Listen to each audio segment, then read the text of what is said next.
Hey everybody, Jeff Miller here, Head of GMAT Instruction at Target Test Prep.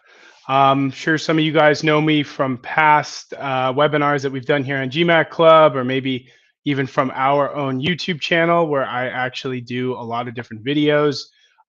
Super excited today to talk about my bread and butter, how to start studying for GMAT Quant.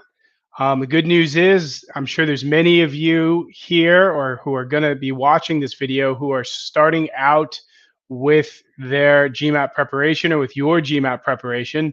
So my guess is you probably have a lot of questions or concerns about how to go about achieving your GMAT target score and things that you need to do to achieve that score. So today we are going to talk a lot about those things. So I have a really cool presentation that I'm going to share with everyone. So let me quickly share my screen. And we'll also have some time to chat about Target Test Prep towards the end of the webinar in case anyone's wondering about our course.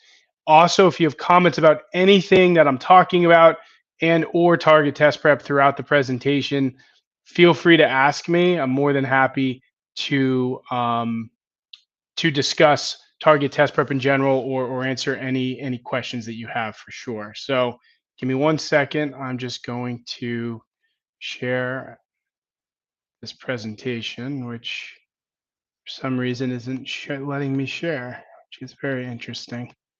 That is bizarre. All right, well, I'm going to share my screen and then I'm just going to pull this open here. This is lagging a bit for you guys. That shouldn't be happening. Let me do one thing. I think it's with the blurred background. It's making this lag. So let me actually fix that. All right. Hopefully this fixes the lag. Now, the next thing is I want to share this presentation.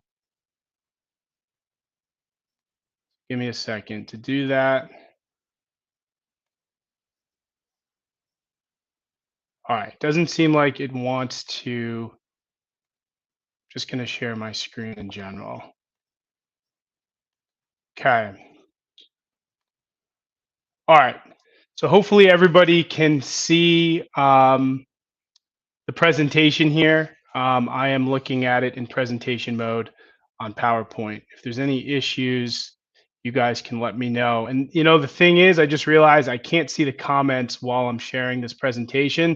So every so often I am going to pause the presentation and look at comments to see if there's anything that I can answer for you guys. So the first thing we want to talk about is how to start studying for GMAT Quant.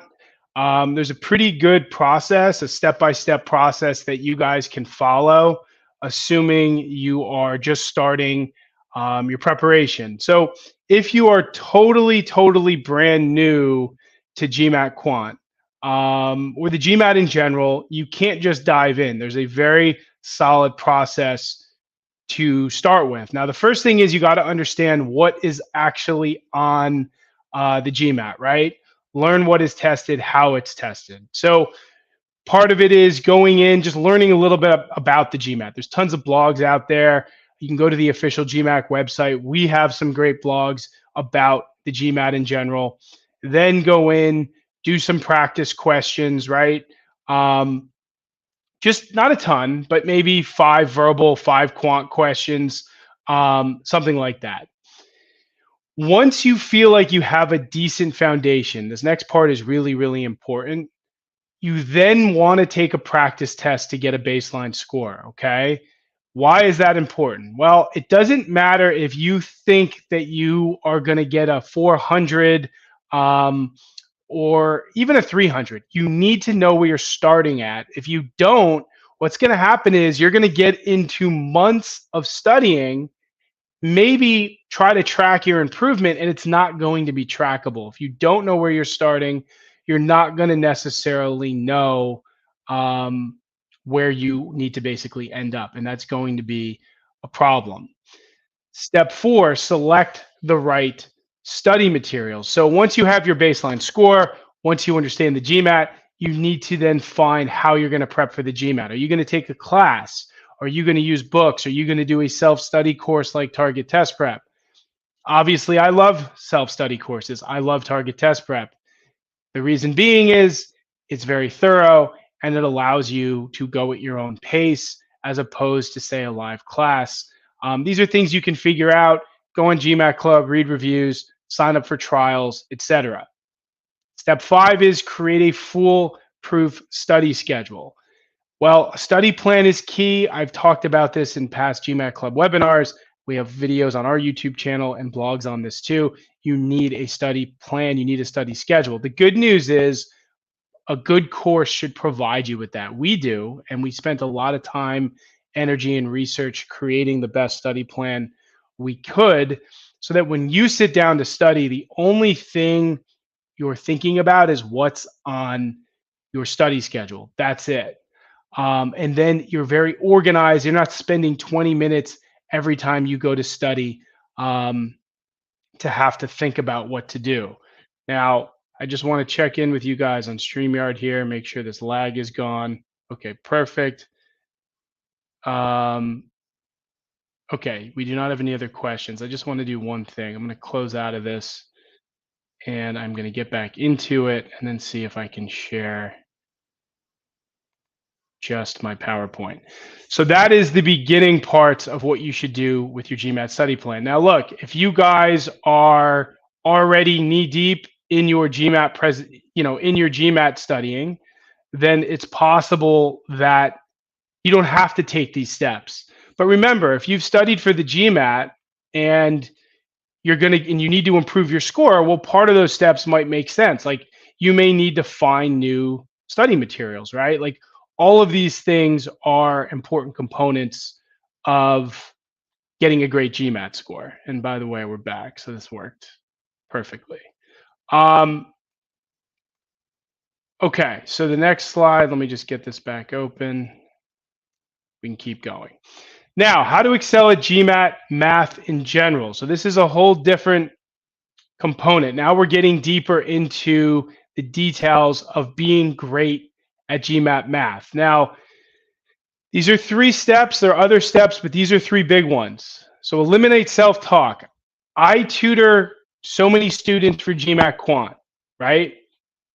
And on certain days, certain students are just not happy with the GMAT.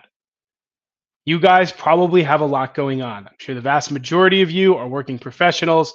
Maybe there's a few college students who are watching this, but you have a lot going on. So what ends up happening is the GMAT gets stacked on top of all the other things that you have going on in your life, right? So a lot of times you'll get frustrated with the GMAT and the negativity will creep in. But you got to understand is that there's ups and downs to the GMAT, like anything in life, like anything you're doing at any time.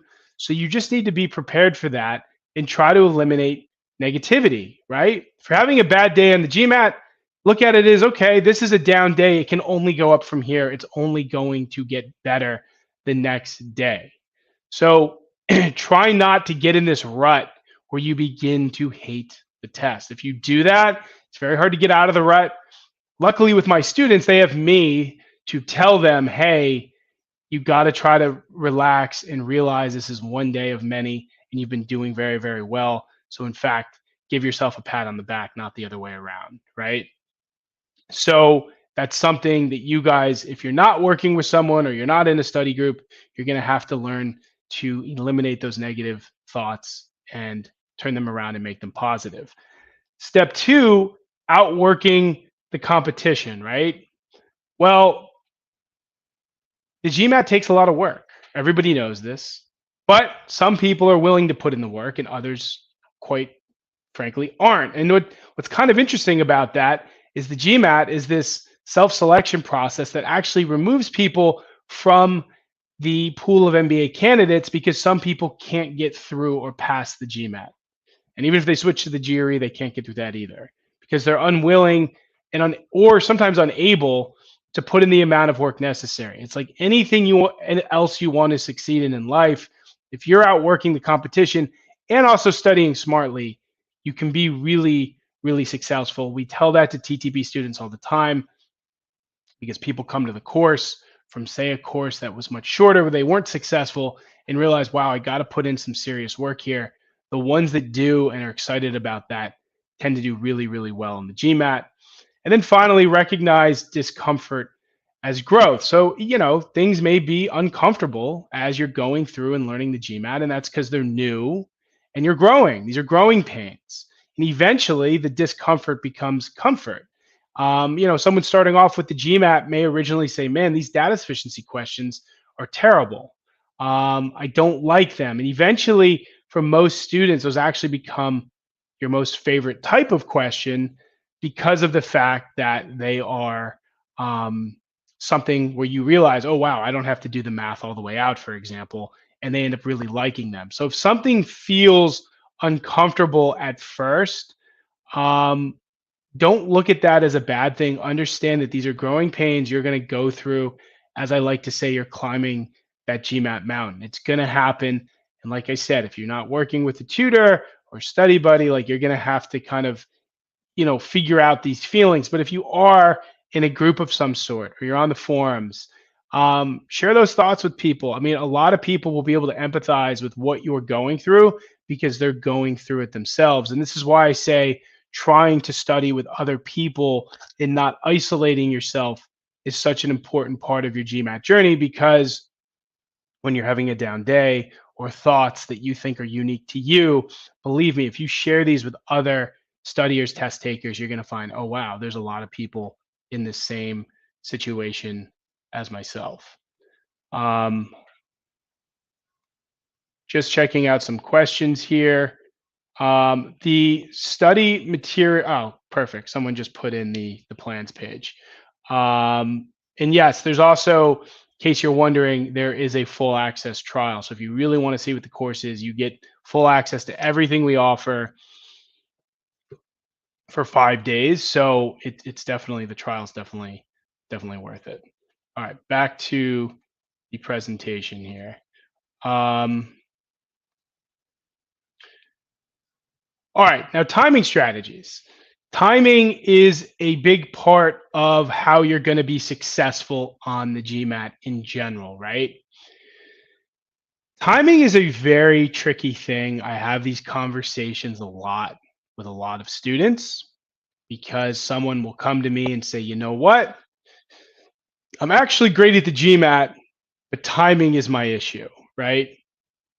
And that doesn't quite jive, right? I mean, it's like saying, I'm a great runner, but I can't run fast enough. Well, not really. I mean, you need to be able to run faster to be a great writer, and you need to have good timing to be good at the GMAT because that's a part of the test. But there's strategies involved of how you can get a handle on timing. And a lot of times it's about understanding how the test functions to be able to use the proper strategies, right, to be successful. So strive for excellence, not perfection. This is a really interesting component of timing. I say this to my students all the time. You're going to get to a question on the GMAT where you are going to feel like, okay, I'm 80% sure this is the correct answer. So then you have a decision to make. Am I going to spend another minute to ensure that I'm 100% correct? And let's say you've spent a minute and a half on the question. Or am I going to roll with the fact that I feel really, really good about my answer and I'm going to bank the 30 seconds for a question later on, right? Well, banking that 30 seconds is usually going to be the move, because if you feel like you need to be perfect on every single question, then you're probably going to run out of time and you're going to be guessing on a lot of questions at the end. And you need to get used to that feeling. Because in life, we always want to be perfect. We always want to know that what we're doing is 100% correct and we're leaving nothing to chance. But on the GMAT, because you're fighting against the clock, sometimes you have to do that. And you can also make a strategic decision based on how much time you have left versus questions that you still have to answer. But in general, there's going to be times where you're going to have to strategically say, it's good enough. I want to bank this time for a harder question, maybe a question that I need 3 to 3.5 minutes to answer. So I'm strategically using that time. Now, could you be wrong? And could have you needed the extra 20% or minute? Possibly, but I think more so than not, you're going to be right. and the time is going to be better spent for later questions. Don't overinvest time on the first 10 questions. Okay. This is a biggie. There's a lot of theories going around online, especially on the forums, GMAT Club included. I will say that there are people who probably have invested in the first 10 questions and done great. Those people probably would have done great regardless of what they did because they're probably really darn good at the GMAT. I've heard the flip side, many horror stories about people who overinvested in the first 10 questions and got absolutely clobbered at the end of the quant or verbal section because they were guessing on 10 questions. And yes, there are also stories about people who have analyzed the algorithm on the practice exams and have claimed that this will always work. But the problem is that I don't think GMAT is giving you guys free reign to their algorithm in their practice exams. Yes, I do think it's a somewhat accurate algorithm, but I don't think it's exact for this reason specifically. So try not to fall into that trap. And of course, yes, if you get the first 10 questions wrong, you're probably not going to do well in the GMAT or questions 10 through 20 or questions 20 through 30. So the point is, if you're good at the GMAT, everything will naturally and organically flow for you. Well, you'll just get a good score because you're focused on the question in front of you. Next, losing a battle to help win the war. Well, think about this. Sometimes you're going to have to give up on questions. You don't need to be perfect. You don't need to get every single question correct in any section. So if something is happening and you're like, gosh, I just can't get this, move on. If it's a question that you think you should be getting, this is what really kills people. Maybe it's question number 1 and you're like, I can't let number 1 go. This is a simple weighted average, but my numbers aren't working out. Let it go. You have a ton more questions to complete prior to getting to the end of your section. Do not let that be your downfall. Don't put yourself in a hole early and often if you don't have to. Another thing, randomly throwing away questions to catch up on time. Why is that a bad idea? It's a bad idea because you may be throwing away a super simple question. Imagine that you're just blindly clicking an answer and next, what that means for your score. What if it's a very, very easy question? That's killer too. So be strategic when you take your guesses. Maybe take a guess in a scenario where you have a 50-50 shot of getting it right. Or maybe don't guess at all because you can organically catch up on time through just understanding some simple rules, some simple math rules that will allow you to answer a question in 30 seconds or 20 seconds because you will get to those questions if you allow yourself to, but don't just throw away questions to catch up. Because look, if you have to guess on the last 2 or 3, it's probably not the end of the world. So try your best not to just throw them away in the middle of your test just to feel better about how you're doing with timing. That's not a wise decision. And answer every question. That's simple. If you have 10 questions less than 2 questions, just put answers. Put answers. You won't be. Sometimes people think you're penalized if you answer questions too quickly at the end of the exam. You won't be, but just make sure everything is answered. I mean, heck, you do have a 1 out of 5 shot of getting it right. So who knows? Those might fall your way anyway. Let me just see if there's any questions here. See a lot of comments. Yes, the tutoring. Oh, wow. Okay, perfect. So these questions have been answered. Okay, back to the presentation. Okay, more timing strategies. Checking your work. Don't do that. I've had students come back to me on the GMAT and say, man, I didn't do so well. I say, but what happened? Well, I checked my work for the first 10 questions. Do not check your work. Don't check your work when you're practicing either. Get in the mindset of not feeling this warm, comfortable feeling when it comes to answering questions. You just don't have time to check your work. This is not a high school or college math class where you get to the end of the test and you're like, oh, I'm going to go back and recheck things. Even the SAT where you have the option to do that. An internal clock, that's also important. Knowing when you think you're hitting that 2-minute mark. Not everything has to be answered in 2 minutes, but you should have enough feeling of, okay, I'm starting to overspend here. What should I do? And then you can make a strategic decision. Maybe you just need 30 more seconds and you're good. Or maybe you're like, wow, I'm gonna need about 2 more minutes. I gotta get out of this and keep it moving. And there are different ways to track macro timing. We don't have to get into this fully today, but sometimes you can calculate it on the fly. You have an average of 2 minutes per question on the math, especially. Look at how many questions are left, multiply by 2, and then look at the clock. Some people create grids on their dry erase notebook. Obviously, you can't do that for the online GMAT because you just have the whiteboard. I don't love the grid in because it kind of limits what you can write in a grid. Personally, when I'm writing fast, I'm writing large, and I'm not really caring about the amount of space I'm taking up. So if I need to,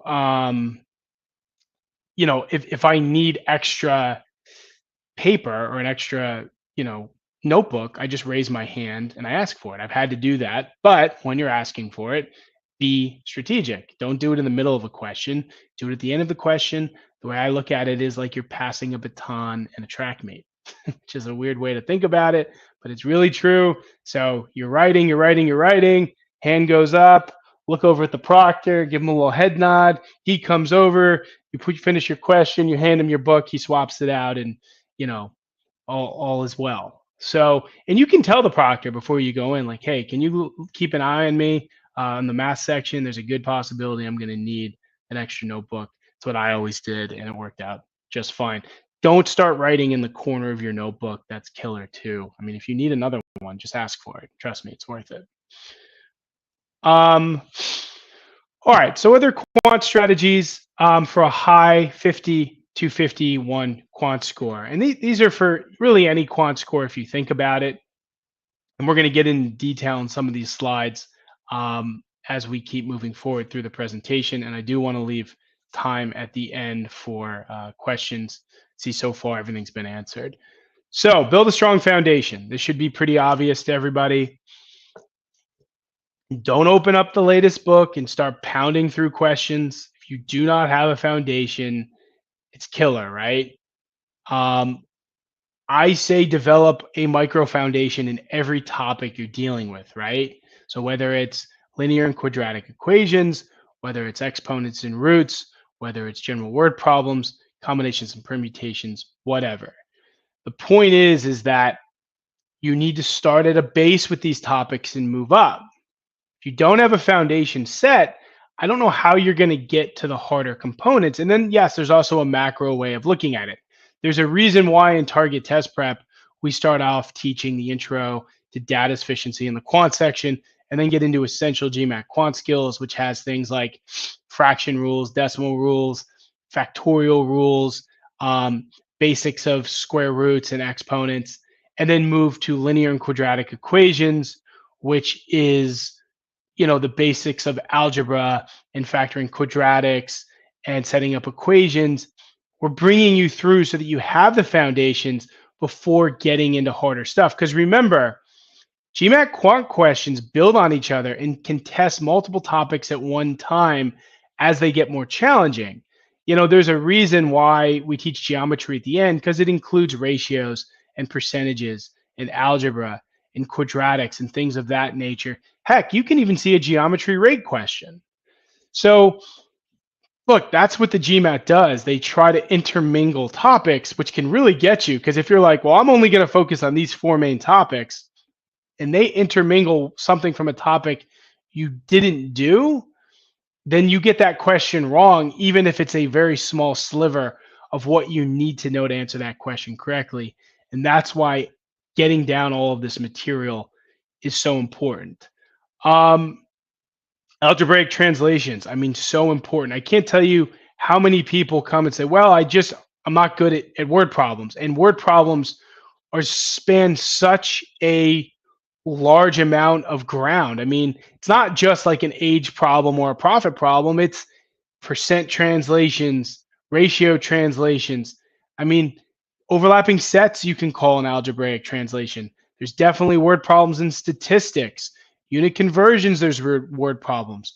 combinations and permutations. So being able to take that skill, reading something that you see with words, and then putting it into math terms are so important. And that's something that you should be learning early on in your prep, early-ish on in your prep, especially when you begin word problems. The way that we set things up in TTP is the beginning lessons, besides the intro ones, are the more technical ones. So components of linear and quadratic equations, number properties, exponents and roots, inequalities, and absolutes. Those are the technical ones. And then from there, we jump into general word problems, and you develop the algebraic translation skill early on before getting in to the other word problem based questions.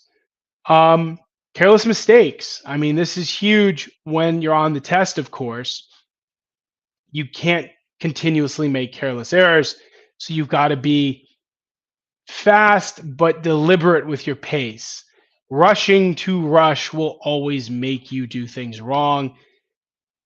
Take any example from anything that you do every single day and think about if you were to rush because you knew you needed to do it quickly, but you're just rushing to rush, you're probably going to make a mistake, and that's going to cause issues.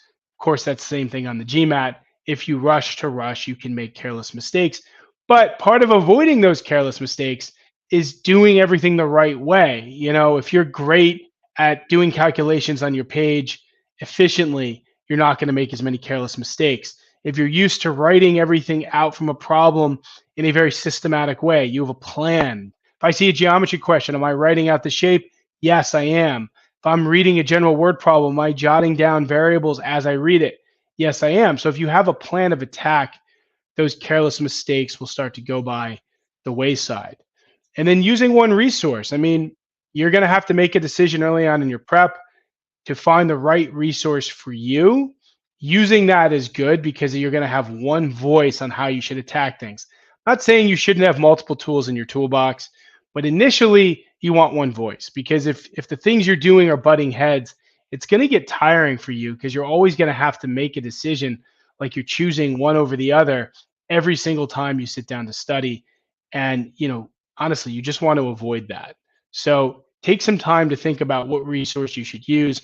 Look at reviews on GMAT Club, look at the Share Your GMAT Experience section, go to other forums, sign up for trials. Eventually, you're going to see what you should use based on your experience with each trial. So let me get back into StreamYard, see if we have any questions.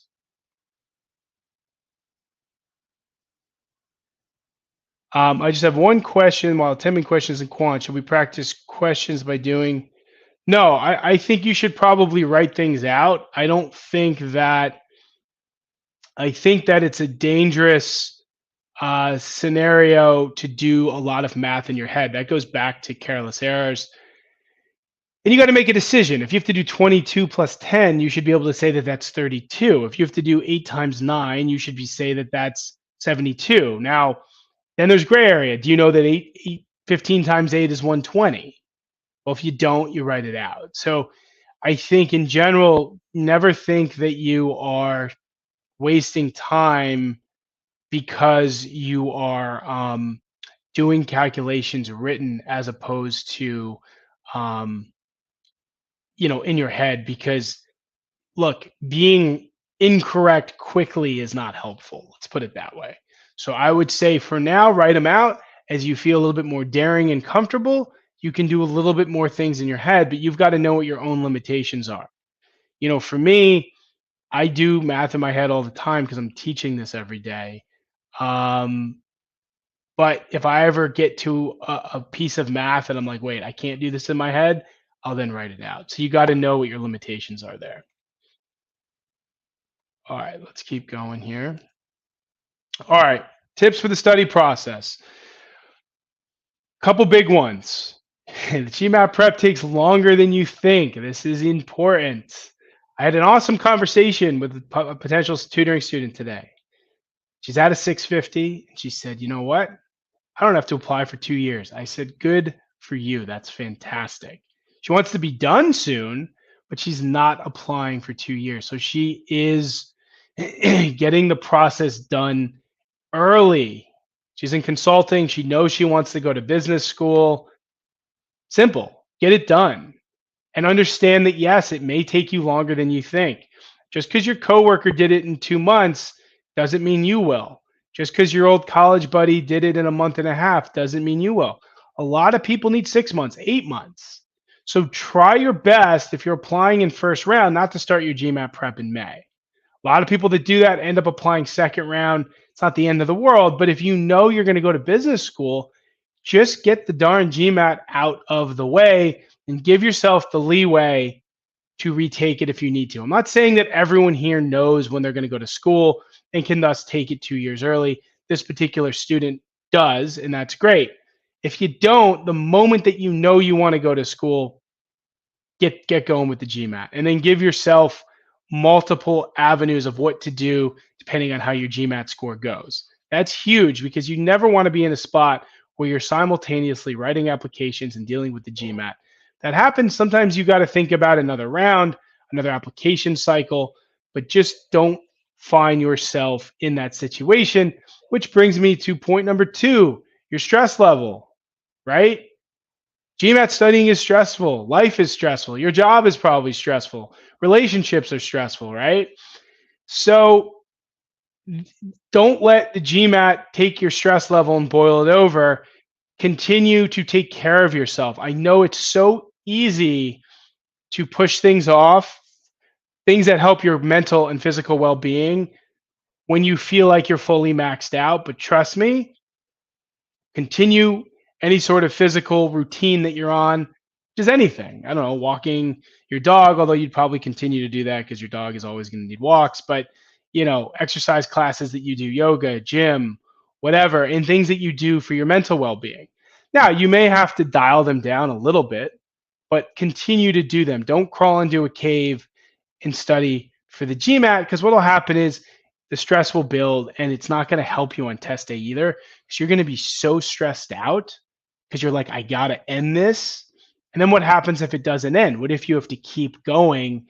Well, then you're like, crap, I'm back in my cave and I'm still not doing physical and mental things. I'm sure all of these things have gotten you to a point where you're happy with your physical and your mental. So keep it here. Keep the bar here. It doesn't have to go up here. Just don't let it drop so that you wait till you're done with your GMAT prep to be doing those things. And ask for help. I mean, you're here, so you know about GMAT Club, which means you know about forums. Reach out to any number of people, GMAT professionals, if you want one-on-one help. Any course providers, if you want to know how their courses can help you. Peers who are in your situation. I mean, there's a whole GMAT study buddy thread on GMAT Club. There's other forums out there that people are kind of, asking for help and trying to reach out to other people. There's probably in-person meetup groups if you're in a big city. So yeah, reach out. Don't isolate yourself, like I said, and work with people who can help you. As I said, whether it's a professional or a peer, just being around people in this space is helpful. Trust me. Now, the why. This is important. This goes back to what I was saying when you get frustrated or down or demotivated, right? Always keep it close to you as to why you're studying for the GMAT in the first place, right? Why you are going through all this pain and hard work and added stress to your life, right? Well, it's obviously or usually because you want to get a great GMAT score. The great GMAT score brings you to the great MBA program. The great MBA program brings you to the great job, which hopefully helps with the rest of your career and your personal goals that you've set out for yourself, right? Harness that on a down day. Harness it and then use it and make that a key to your discipline, because it's interesting. Motivation is important, but discipline is more important, because there's going to be days where you don't want to study. And you're going to have to say, well, I'm disciplined enough to make sure I do it. I had a bad day at work. I had something bad going on in my personal life. still try to study. Still try to keep your schedule going, because you'd be shocked if you skip 1 day, 2 day, 3 days, all of a sudden you skip a week, and then it takes a lot to get back into it. You want it to be part of your routine. If you're struggling to do that, create a study schedule. Be like, okay, I work from these hours, this hour to this hour. So I'm going to begin my studying at 6 p.m. I'm going to go to 8 p.m. I'm going to study from 8 to 10. I'm going to study from 5 to 7. If anyone here has kids and they're trying to study for the GMAT, I have 2 of them. It's a very big added element to your life. So I get it. Something I tell students who have children: study when they're in bed at night, assuming they're sleeping through the night and whatnot, but that's a different story. Maybe study when everything's quiet in the house, where you feel like you can get more work done. No one's going to bother you.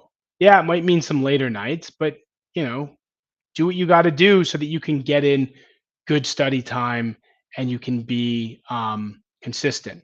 Take advantage of the weekends where you're not working, hopefully, and you can fully commit to 4 hours of working. When I was studying for the GMAT, well back in the day, in my early 20s or my mid 20s, when uh, I was doing more social things, or wanted to at least, I'd get up on a Saturday, I'd go to get coffee. I'd go to my office because I knew no one would bother me there. Now, this means your office has to know you're studying, I think. So that's a different story. But for me, I could.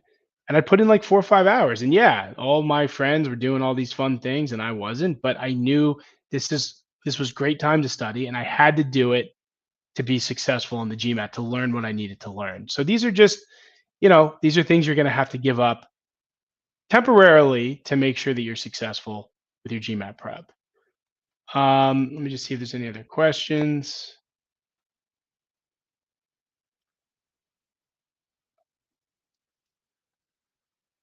Okay. Well, how do you get a 600? Is that's a question that's being answered basically throughout this webinar here.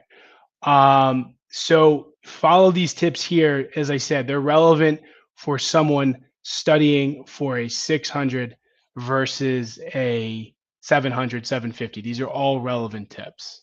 Let's get back to the webinar. All right.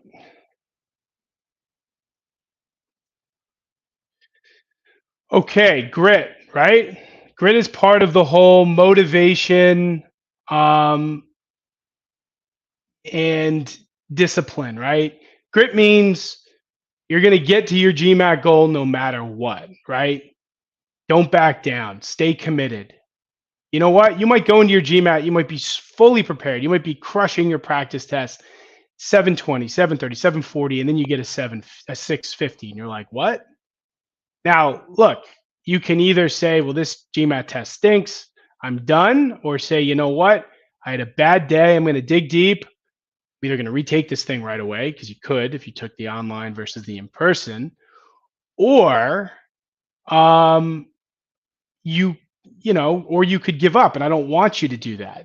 So you've got to look at your situation and say, I had a bad day. I can do this. I put in all this work. I am not going to let the GMAT beat me. And that's when you take it. And that's also partly when you're in the middle of your prep. Again, you might have a bad day and you say, well, you know what? It was a bad day. I'm going to have a better day tomorrow, right? And I'm not going to let this GMAT get to me, because business school is what I want, a great MBA. I'm not going to let this stuff drag me down. I'm going to hit the GMAT head on, whether I'm changing up my approach, whether I'm talking to a professional. Because that's the other thing. You may realize what you've been doing for 3-4 months isn't the way to do it. And because of that, you could change up your approach. Don't stick to one thing just because you did it to start. I've seen many people go down a path that isn't correct. Spend 2-3 months and say, well, I've already gotten 3 months in, I got to keep going.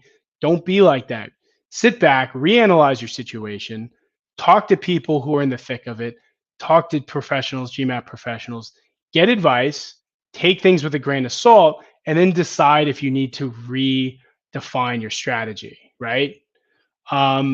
And those are all really, really important things to do because, you never want to just give up if you've been putting in the time and it means a lot to you. And that's where grit is going to come in with your GMAT success. Comparing yourself with others. This is very, very big.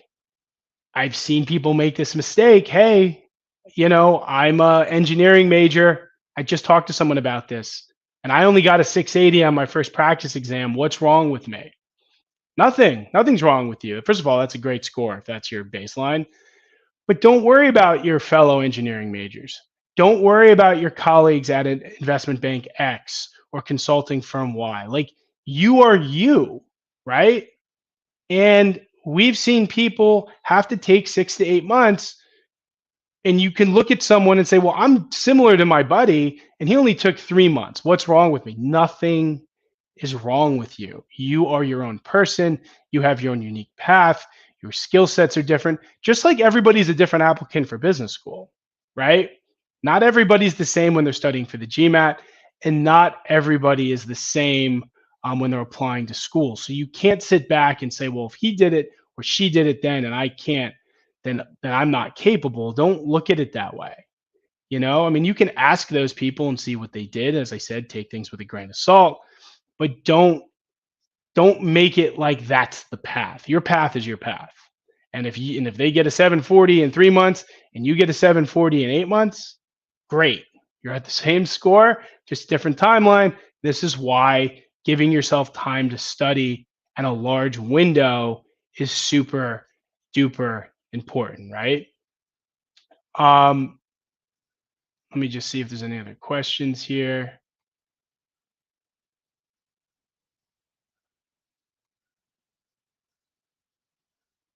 Okay. No other questions. Let's keep going.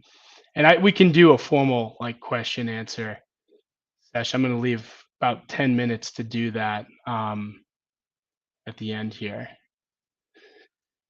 Now, GMAT Quant specific study tips. We've talked a lot about these before. Walk before you run. That's the same thing as getting a foundation, like I said. You don't want to jump into the hardest of hard questions or challenge questions, right? Do your easy questions before your medium questions. This is all part of the foundation, right? And that's simple. It's like anything else you learn to do at your job. I'm sure you did easier stuff or learned how to do easier stuff first and then moved on to harder stuff as time went on. So, just keep that in mind. But that should be obvious for most people. I don't think that's anything shocking. Algebra is like the name of the game on the GMAT. You know what I mean? So you're going to be setting up algebraic equations in almost every topic: geometry, even combinations and permutations, coordinate geometry, ratios, percentages, goes on and on. There's a reason why our algebra chapter is third in TTP Quant. It's huge. Your ability to know your way around an equation is so big, so big. And yeah, there's little tricks and strategies you can use to become less algebraic, like in a variable question, you plug in values. I get it.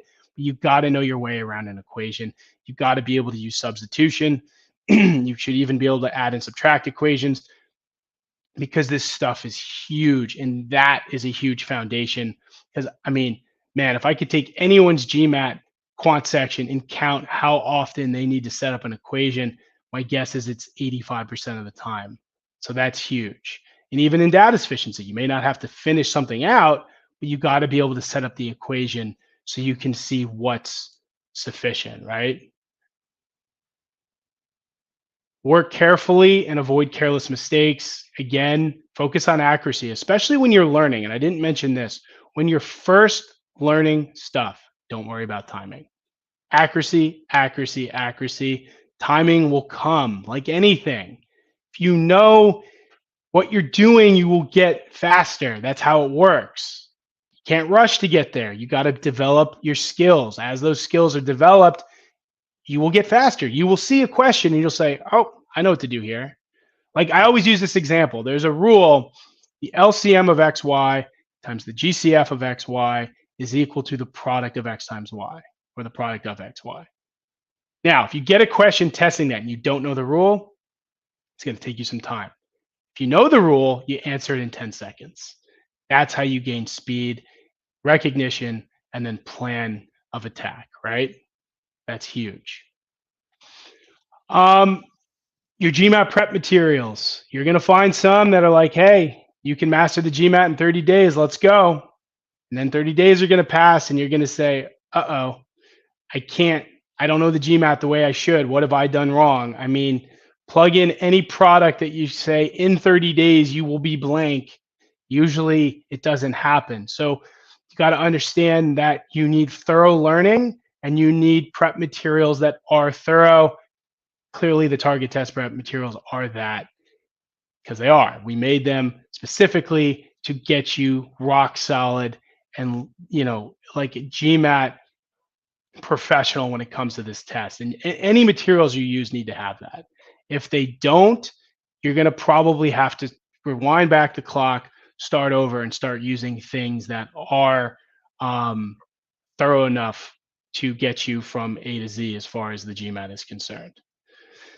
Now, coming to target test prep, just some cool stories to share with you guys.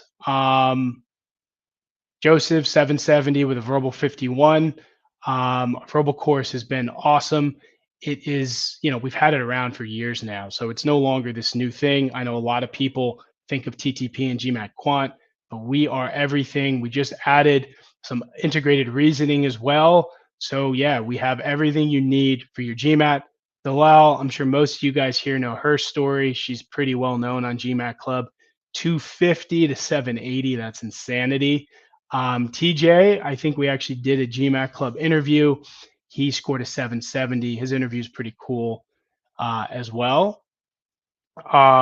Here's some other ones: 770, 770, 770 with a Q51 for Patrick. I think I interviewed Patrick actually too. So we've just had some amazing scores. And our students do well, through our reviews on GMAT Club. Like you can see, we have some really great stats.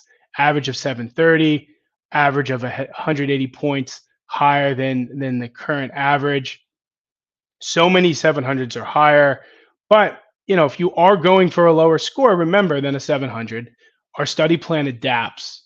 So we're going to give you less content, less practice questions to get you where you need to go. So it's not that just people who need 700s or higher using TTP. It's a great course, even if you don't need a ridiculously high math score.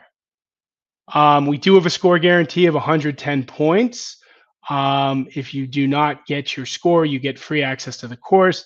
And look, if you take our course and you're not eligible for the score guarantee, for example, or something doesn't happen with your score, we're always here to talk and advise and help you get on the right path. I'm sure you've seen us reach out to folks here on GMAT Club and provide a lot of advice. So we are there to help. We're happy to help if you're just starting out, and we're happy to help if you've already taken your GMAT. But the score guarantee is super cool. I think it's one of the highest of all GMAT prep providers. Lastly, we have a trial. It's a 5-day trial, and we love this. I know a lot of courses don't offer full access trial, but we do. It's so that you can really see the deal with target test prep. I mean, you can talk to us till we're blue in the face. You can read reviews till whatever for 24, 40 hours straight, but you're probably not going to feel what TTP can do for you until you're immersed in the course. So my suggestion for anyone wondering about how we can help, how the course can help, is get involved, check out the trial, look at the study plan, look at how things are laid out. I think you're going to be really, really happy with what TTP can do for you. So that kind of concludes today. We have about 7 minutes. If there are questions, I can answer them for you. And well, to get the course, you can just visit our website, gmat.targettestprep.com. That is how you would get our get a trial course. So I'm just looking at other questions here. Before we start our prep, can we refer to high school math books? Um, you can, but we teach all that in TTP. That's a really cool thing about our course. So I don't think you need to be honest.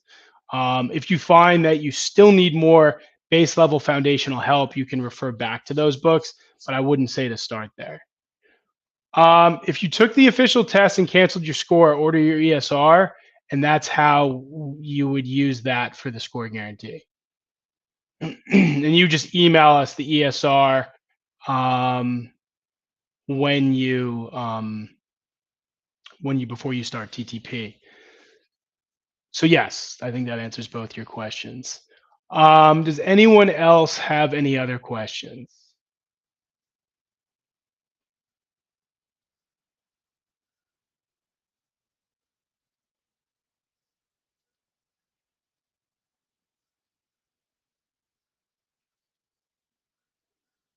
Any other questions at all based on today's presentation?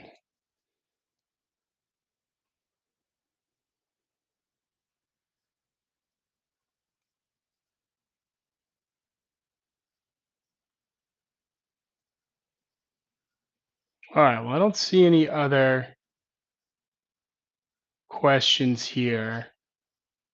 How long do you need to go from a 210 to a 600? I mean, I would say close to about 8 months is a good estimation. I think the reason why is your first 2 to 3 months is probably going to be um, getting those foundational skills down, and then um, get up to speed with like GMAT specific stuff. That's why 8 months is a good estimation.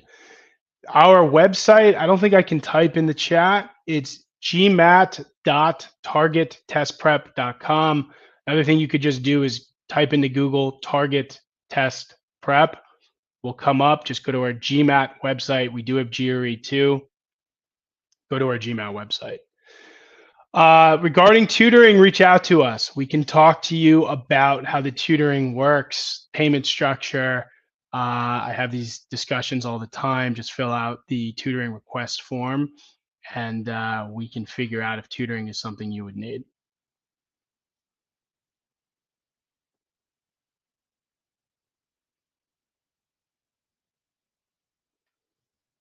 How to go about revision? Well, it depends. I mean, if you've been, taking notes throughout your prep, as students do with target test prep, I say go back to your notes.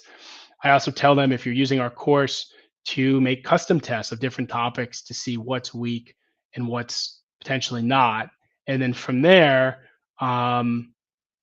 you basically we'll be able to see where your gaps are and you have to fill in those gaps. If without a course, it's a little bit tougher because you're probably just basing this off of, a plethora of practice questions that you've been doing throughout your prep, and you may not be as organized. So that's a big thing with a course. We offer a sweet error log, helps people keep things organized. Ideally, whatever course you're using, you want to have an error log. Any other questions?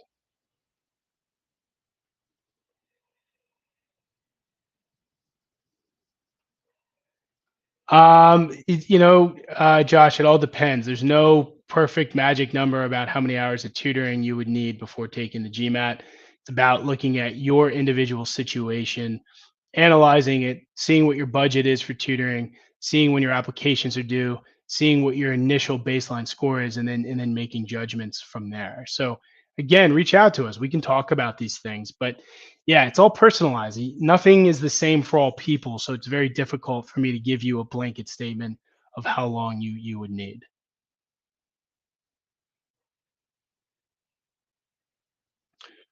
All right, everybody. Well, this was fun. You will see me again soon. So hopefully you enjoyed seeing me today.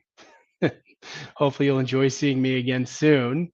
And have a good rest of your week. Reach out to us, reach out to me if you need anything regarding your GMAT, any help, anything about target test prep. We are here to help. we know this test, so feel free. We're always here. See you guys in a couple of weeks. And thanks again, everybody. We'll talk soon.